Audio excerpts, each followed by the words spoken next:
रबीउल अव्वल का महीना था। सुबह सादिक की घड़ी थी। रात की भयानक सियाही छट रही थी और दिन का उजाला फैलने लगा था जब मक्का के सरदार हज़रत अब्दुल मुत्तलिब की बेवा बहू की हसरत और यास की तारीकियों में डूबे हुए सादा से मकान में असली सआदतों और अब्दी मसरतों का नूर चमका, जिसके मनमोहने मुखड़े ने सिर्फ अपनी गमज़दा वालदा को सच्ची खुशियों से मसरूर नहीं किया, बल्कि हर दर्द के मारे के लबों पर मुस्कुराहटें खिलने लगीं। जहाँ कहीं भी मायूसियों ने अपने पंजे गाड़ रखे थे, वहाँ उम्मीद की किरणें रोशनी फैलाने लगीं और टूटे दिलों को बहलाने लगीं। अफसरदा कलियाँ मुस्कुराने लगीं। हज़रत आमना फरमाती हैं, जिस रात को सरकार दो आलम सल्लल्लाहु अलैहि वसल्लम की वलादत बसादत हुई, मैंने एक नूर देखा जिसकी रोशनी से शाम के महलात जगमगा रहे थे। घर में हर तरफ नूर ही नूर नज़र आता था। इस नूर मुजस्सम के ज़ाहिर होने से मेरे सामने मशरिक़ और मग़रिब में रोशनी फैल गई। हज़रत अब्दुल मुत्तलिब को जब ये खुशखबरी मिली, इस वक्त वो अपने बेटों और कौम के दूसरे सरदारों के साथ हतीम में तशरीफ़ फरमा थे। घर पहुँचे तो नूर मुजस्सम का दीदार किया और फिर उन सल्लल्लाहु अलैहि वसल्लम को लेकर खाना काबा तशरीफ़ ले गए। अल्लाह की बारगाह में शुक्रिया अदा किया और दुआएं फरमाईं। सब तारीफ़ अल्लाह ताला के लिए है, जिसने मुझे पाक आस्तीनों वाला ये बच्चा अता फरमाया। ये अपने पंघोड़े में सारे बच्चों का सरदार है। मैं इसे बैतुल्लाह शरीफ की पनाह में देता हूँ, यहाँ तक कि मैं इसको ताकतवर और तवाना देखूँ। मैं इसको हर दुश्मन, हासिद, आंखों को घुमाने वाले शर पसंदों की शर से अल्लाह की पनाह में देता हूँ। सातवें रोज़ हज़रत अब्दुल मुत्तलिब ने तमाम कुरैश को मदऊ किया, जानवर ज़बह करके अकीका किया, पुरतकल्लुफ़ दावत की और अपने पोते का नाम मोहम्मद तजवीज़ किया। दूसरा मशहूर और मारूफ नाम अहमद है। एक रवायत में है कि हज़रत मूसा और हज़रत ईसा अलैहिस्सलाम ने नबी करीम सल्लल्लाहु अलैहि वसल्लम को अहमद नाम से याद किया। अहमद का मतलब है अपने रब की हम्द करने वाला। नबी करीम सल्लल्लाहु अलैहि वसल्लम का लम्हा लम्हा अपने रब करीम की हम्द व सना से आबाद है। रोज़े मैशर भी जब नबी करीम सल्लल्लाहु अलैहि वसल्लम रब ज़ुल जलाल के अर्श के सामने हाजिर होकर सरबसजूद हो के, इस वक्त अल्लाह ताला अपनी हम्द के लिए अपने हबीब सल्लल्लाहु अलैहि वसल्लम का सीना मुनशरा फरमाएगा। हम्द के सरमदी ख़जानों के दरवाज़े खोल दिए जाएंगे। नबी करीम सल्लल्लाहु अलैहि वसल्लम की ज़ुबान मुबारक हम्द के मोती बिखेरेगी। तमाम अहले मैशर पर कैफ और मस्ती तारी हो जाएगी। इस बेमिसल और बेनज़ीर हम्द के सिले में अल्लाह ताला अपने महबूब सल्लल्लाहु अलैहि वसल्लम को मकाम महमूद पर फ़ाइज़ फरमाएगा। दस्ते मुबारक में लवाए हम्द थमाएगा। इस वक्त अनवारे इलाही के नज़ूल हो रहा होगा। हर चीज़ वजद गुना सुबहान अल्लाह, अल्हम्दुलिल्लाह, अल्लाह अकबर के तरानों में डूबी होगी। हम गुनाहगारों की भी बख्शिश हो जाएगी।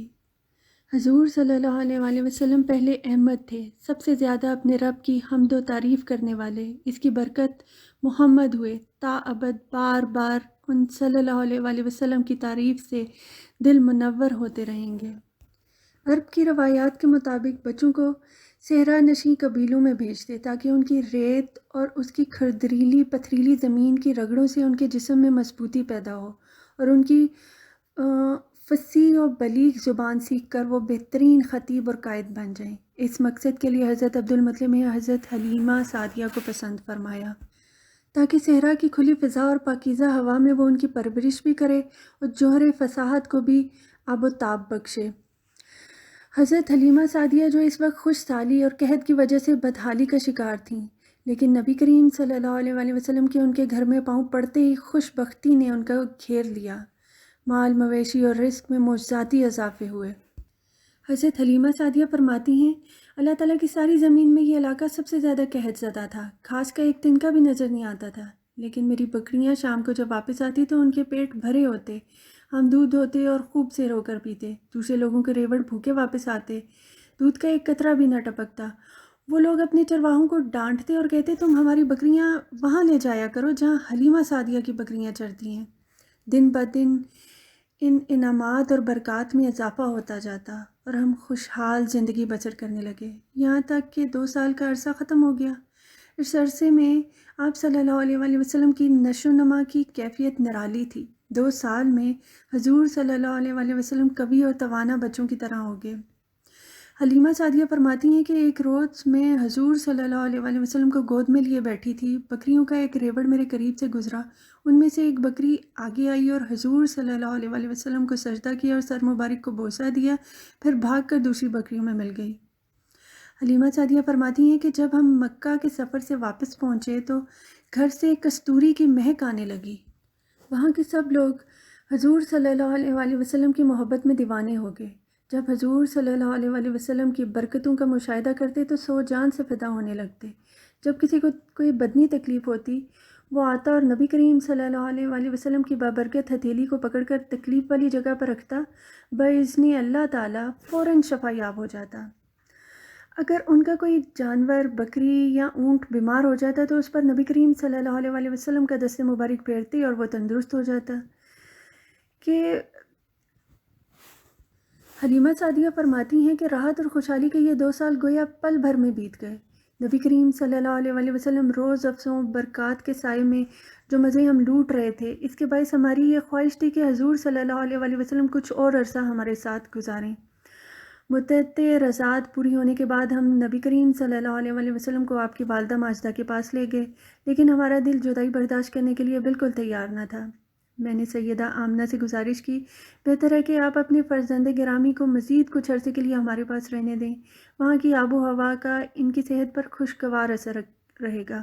مکہ کی وبا گرد آلود ہے، اس ماحول سے ان کا دور رہنا ہی بہتر رہے گا۔ حضرت حلیمہ نے اس بات پر اتنا اصرار کیا کہ سیدہ آمنہ کو ہاں کرنا پڑی۔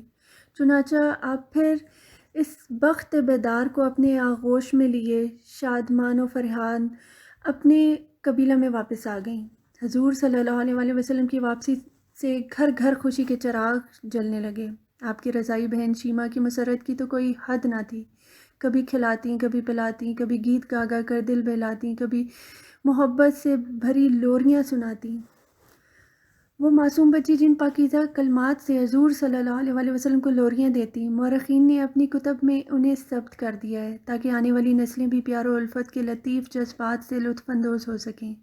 وہ کہتی، اے میرے رب، میرے بھائی محمد صلی اللہ علیہ وآلہ وسلم کو میرے لیے سلامت رکھ، یہاں تک کہ میں آپ کو جوان گبرو دیکھوں، یہاں تک کہ میں آپ کو اپنی قوم کا سردار دیکھوں جس کی سب اطاعت کر رہے ہوں۔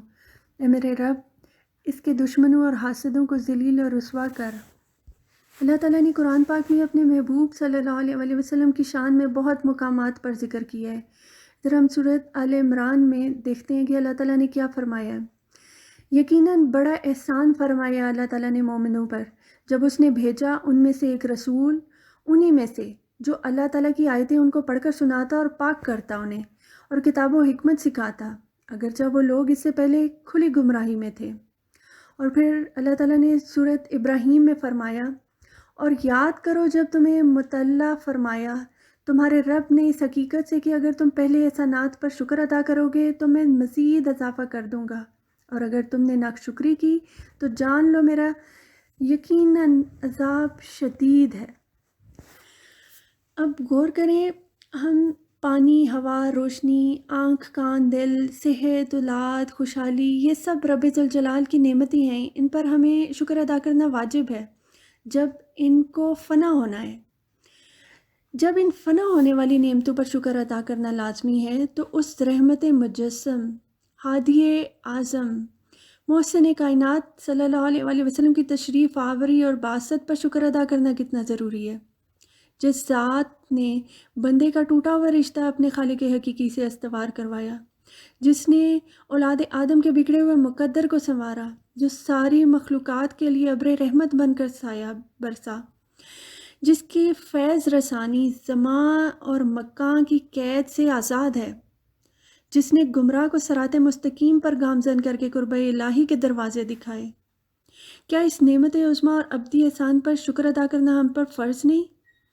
ہم اس احسان عظیم پر شکر ادا کر ہی نہیں سکتے، پھر بھی اپنی سمجھ کے مطابق اگر بارگاہ رب العزت میں سجدہ شکر میں گر کر اس کی حمد و ثنا کے گیت گاتے ہوئے اس کے محبوب صلی اللہ علیہ وآلہ وسلم کے حسن سرمدی پر اپنے دل و جان نچھاور کر دیں تو یہ ہمارے لیے بڑی سعادت ہوگی۔ اللہ تعالیٰ ہمیں توفیق عنایت فرمائے، آمین یا رب العالمین۔